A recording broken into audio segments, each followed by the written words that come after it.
These friends set out to enjoy their bachelor trip in a remote part of the forest, unaware that the area was home to a group of unknown hunters who didn't prey on animals, but on humans. The adventurous story opens with a shot of a dense forest, where a group of people can be seen rafting down the river. One of them is a man named Ron, who is just a few months away from getting married. That's why all of Ron's friends planned this bachelor trip, because once he gets married, he won't have any time to himself. Ron's brother Albert is also with them, along with the rest of his friends who came to have fun. Their plan was to go deep into the forest, set up camp, and enjoy everything in the most natural way possible. They were also accompanied by a guide named Steve, who had exceptional knowledge about surviving in such places.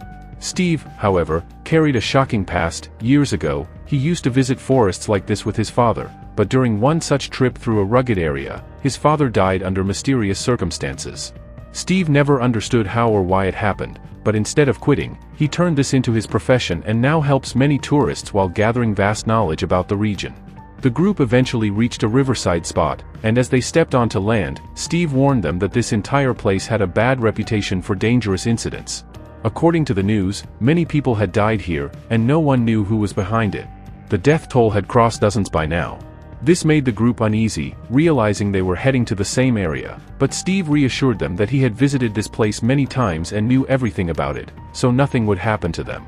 Feeling cold, they sat by the riverside and took off their wet clothes, casually chatting, when suddenly they heard the sound of a gunshot from deep inside the forest.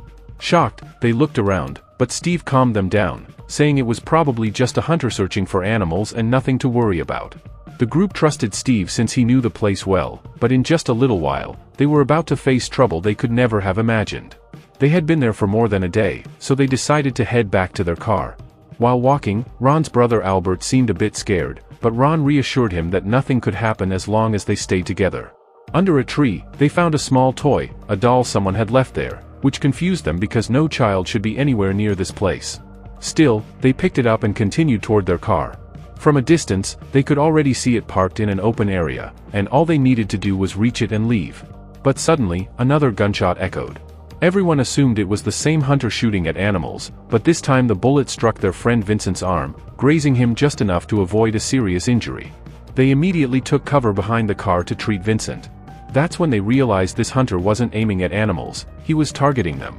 They shouted for him to stop, but he didn't respond, and it felt like he was watching their every move. To make matters worse, the car tires were punctured, likely done by the hunter. They quickly bandaged Vincent's wound and prepared to drive away, but another bullet hit the car, making it clear the hunter had no intention of letting them escape. The first sniper shot, which they assumed was for animals, had actually been meant for them. They were trapped in the open with a sniper watching their every move, and one wrong step could get them killed. They shouted, asking why he was trying to kill them, but no reply came. Everyone was terrified and desperate to escape, but the sniper stood between them and safety. Albert suggested they run into the forest. Staying in the open only made them easy targets. Everyone agreed, and they sprinted into the woods, while the hunter didn't react at all, almost as if he wanted them in the forest, where he could track them more easily. While running, Ron dropped his phone. Since the others had left their phones in the car, Ron and Steve hurried back to grab it and continued running. They hoped the phone could help them find directions or call for help, but there was no network and no GPS signal. They were surrounded in the middle of the forest, not knowing where the sniper was or who he would shoot next. Ron and Albert then remembered a video Ron had recorded earlier while they were arriving at this place. The footage showed key landmarks leading away from the area, so they showed it to Steve, hoping he could use it to guide them out. Steve studied it carefully, and they all started running in the opposite direction. But suddenly, Albert's foot sank into a hole, injuring him slightly and causing swelling in his ankle. Ron watched Albert closely, because the moment felt strangely familiar. The same thing had happened months earlier when he was at the beach with his fiancée, Lena. She had hurt her foot in a similar way and couldn't walk. Ron couldn't understand why the exact same situation was repeating, this time with his own brother. The thought overwhelmed him, but he tried to stay focused on escaping. No one knew where the hunter might be hiding. As they kept moving, they came across a grave with fresh flowers on it, as if someone had been buried just recently. It made no sense. Who would perform a funeral in such a deserted forest? After walking further, they reached a lake, and by the water stood a woman. The group felt relieved, thinking they had finally found help. One of Ron's friends, Lynn, approached her to ask for assistance, but the next moment, the woman raised a gun and shot Lynn in the head. He collapsed instantly. The others froze in shock and terror before scrambling to escape. No one had imagined that the hunter tormenting them all this time was actually a woman, and she had just murdered their friend. Ron, along with Albert, Steve, and Vincent, hid behind a tree, their faces filled with panic and dread. The unknown female hunter walked over to Lynn's body to confirm he was dead, though no one knew what she planned to do with it next. Meanwhile, Ron and the others kept running through the forest, eventually huddling together inside a small pit. Albert immediately insisted that if they wanted to survive, they shouldn't stay together. They needed to split up so at least one of them could make it out and bring help. Albert pushed for this idea because his leg injury was getting worse, and he knew an infection would soon set in if it wasn't treated. But Vincent was terrified. He believed splitting up would get them all killed. They kept arguing, while Ron drifted into his thoughts again, remembering the night Lena injured her foot in their room. He had been giving her first aid, and she had stared at him strangely, making him promise he would never leave her. He had promised without hesitation. Back in the forest, after running further, the group stumbled upon a large house in the middle of the woods. Seeing it brought them a sense of relief, and they rushed inside. A receptionist was there, and they immediately told her they needed help. She explained that there was no network in the area, and they would have to use the landline. They quickly dialed for help, hoping the call would connect so they could alert the police. Before they could finish the call, a gunshot rang out. The bullet hit the receptionist directly, killing her instantly. Shocked, the group ducked for cover. It was clear now, the female hunter had reached the house. She must have been watching their every move and had no intention of letting them leave alive. The group crouched on the floor, terrified, because the hunter stood right outside with a gun in her hand, ready to fire at any moment. While the receptionist lay dead, Ron noticed that Vincent had also been hit by the same bullet and had collapsed. This showed just how deadly accurate the sniper was. One shot had hit 2 people. Vincent, severely injured, begged for help, and Ron held his hand, comforting him. Steve and Albert insisted they escape through the back door, warning that if the hunter entered the house, they wouldn't stand a chance. But Ron couldn't bring himself to abandon his friend. He refused to leave Vincent behind. The very next moment, another gunshot blasted through the room, striking Vincent in the head and killing him instantly. Already wounded, Vincent had no chance of surviving. Now Ron had no choice but to flee with the others. Only 3 of them were left. They rushed out the back and ran deeper into the forest. Both Albert and Steve were badly injured, struggling to walk, but they supported each other as they searched desperately for a way out. No matter how far they went, they found nothing, not even a path. Exhausted and helpless, they realized the hunter appeared wherever they went. They still had no idea why the woman wanted to kill them. Soon, they spotted her again, dressed in black, gun in hand, walking straight toward them. This time, Ron, Steve, and Albert panicked. Instead of running, they raised their hands in surrender. They begged her to tell them why she was trying to kill them. They knew there was no escape and were ready to face whatever was coming. The female hunter, showing no emotion, pointed the gun and motioned for them to run. Terrified, the 3 took the chance and bolted. That's when Ron finally understood. She didn't want to kill them quickly. She wanted to torture them, hunt them down one by one. She had plenty of chances to shoot all 3 at once but chose not to. She wanted them to scatter so she could track them individually. Clearly, there was a deeper, more dangerous reason behind all of this, something they were about to discover. Just imagine being trapped deep in the forest with a ruthless female sniper stalking you, determined to hunt you down slowly, making sure you suffer before the end. In a situation like this, there's no need to panic too much, because the hunter is a woman, and her reaction time and decision-making won't be as sharp, which gives us a chance to outsmart her and escape. First, we need to find the correct direction that leads out of the forest. Once we figure out one direction, we should keep moving straight. We can use the wind to guide us. Whichever direction has stronger airflow usually leads toward civilization. And if that doesn't help, once we get far enough from the female sniper, we should climb a tree. From the top of tall trees, it's much easier to see which direction leads out. To stay hidden from her, we must blend into the environment. The forest is full of grass, leaves, and flowers. Covering our bodies with them can help us disappear just like a chameleon changes its color. Considering that the woman has probably lived here for years, she would know exactly how to track her prey. So the best option is to rub dirt on our bodies and then cover ourselves with leaves and branches. This removes our body scent and helps us remain camouflaged, just like military soldiers do during combat. Meanwhile, Albert, Steve, and Ron kept running non-stop, unsure whether they would survive. They moved carefully, aware that even the smallest mistake could draw her attention. The female hunter roamed the forest with her sniper rifle, almost as if she was playing some twisted game, and the moment she spotted them, she would shoot to kill. The three men hid behind a large rock, realizing she was extremely cunning. If they wanted to survive, they needed to think like her. At one point, they noticed she wasn't far from their hiding spot. They could try attacking her together, but Ron was against it. It was too risky. Even a second of hesitation could get one of them killed, and Ron refused to let anything happen to his brother. So he came up with a distraction. He picked up a piece of wood and threw it in another direction. The female hunter immediately reacted to the sound and walked toward it, completely distracted. The three men seized the opportunity and ran, grateful for the distance between them and the sniper. After hours of moving through the forest, they finally reached an open area with small houses and children's swings. Exploring the place made it clear that families once lived here. The entire place had now turned into a completely deserted area. There were no children and no people anywhere. They couldn't ask anyone for help, and before coming here, they hadn't informed anyone either. They were totally trapped from every direction. We also learned that Steve had injured his leg badly while running from that place. His injury was much worse than Albert's, so bad that it looked like Steve's leg might actually be broken. Now furious, Steve insisted that they should go back together and kill that woman. But Ron and Albert tried to calm him down, saying they needed to act sensibly because rushing into anything could get any one of them killed. While discussing all this, tension started to build among them. Vincent, who was already extremely frustrated, began saying whatever came to his mind.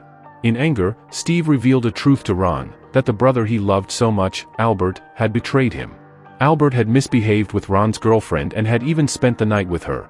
Ron was devastated when he heard this. When he looked at his brother, Albert couldn't even make eye contact. Out of rage, Ron beat Albert badly. Hurt and angry, Albert walked away, likely never planning to return to Ron after being exposed. Steve, who had revealed the truth and created distance between the brothers, soon realized that if they kept fighting, that woman would kill them all. So he approached Ron and said they needed to stay together and focus on escaping. But Ron, even angrier now, pushed Steve away and walked off. The three companions were now completely separated, making it much easier for the female hunter to take them down since there was no unity left among them. Frustrated and overwhelmed, Ron went into a small house nearby. His mind was spinning with thoughts. He quickly started checking the place to understand who owned this lonely house in the middle of such a dense forest, hoping that if he found someone living there, he could ask for help to escape. But as Ron continued walking around inside the house, he noticed several strange things. He realized that the female hunter trying to kill them actually had a daughter who used to live here with her. That meant Ron had unknowingly walked right into the hunter's home, and she could return at any moment. Ron had the chance to escape, but he stayed a little longer to gather more information because surviving against that hunter already seemed almost impossible. While exploring, he found a newspaper article revealing that the hunter, whose name was Emma, had a young daughter who had been killed. According to the report, some drunk hikers and tourists had wandered into the forest and brutally murdered Emma's child. Ron finally understood why the female hunter was trying so hard to kill them. She was probably taking revenge for her daughter's death, targeting anyone who entered the forest as tourists or outsiders. That's why Emma didn't bother asking questions, she simply attacked on sight. Only Emma knew the pain of watching her child die right in front of her. Ron felt emotional as he imagined what she must have gone through. Nearby, he found a laptop containing video footage recorded by Emma herself.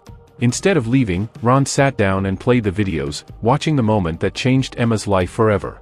A group of drunk hunters or tourists had reached the riverside where Emma was spending time with her daughter. After her husband's death, Emma couldn't stay in the city anymore, so she had brought her daughter to live peacefully in the forest. But that day everything fell apart. The drunken tourists began misbehaving with Emma, all of them armed with rifles. When Emma tried to stop them, a scuffle broke out, and in the chaos, one of their guns went off by mistake. The bullet hit Emma's daughter, killing her instantly right in front of her mother's eyes. Helpless, Emma could do nothing but watch her child die. From that day on, Emma had decided she would kill every tourist who entered the forest until she felt her daughter's death had been avenged. Now Ron finally understood everything. Inside the house were many toys that clearly belonged to Emma's daughter, including the ones they had found earlier in the forest. Had they understood everything at that moment and turned back, they might not be in this situation today. It was now obvious that Emma was no longer the woman she once was. Life had turned her into such a dangerous hunter that no one could stand against her. She wouldn't find peace until she killed everyone she believed was responsible. Ron was desperately trying to figure out how to stop her. He continued searching the house for any clues that might reveal Emma's weakness because defeating her directly seemed impossible. Meanwhile, Albert was shown struggling badly. His leg was still not healed, but he had decided to leave on his own. He walked along an open road, which left him completely exposed to any lurking predator. Moments later, a gunshot rang out, and a bullet struck Albert's leg. The poor guy was in so much pain he could barely move, and he instantly realized the female hunter was nearby.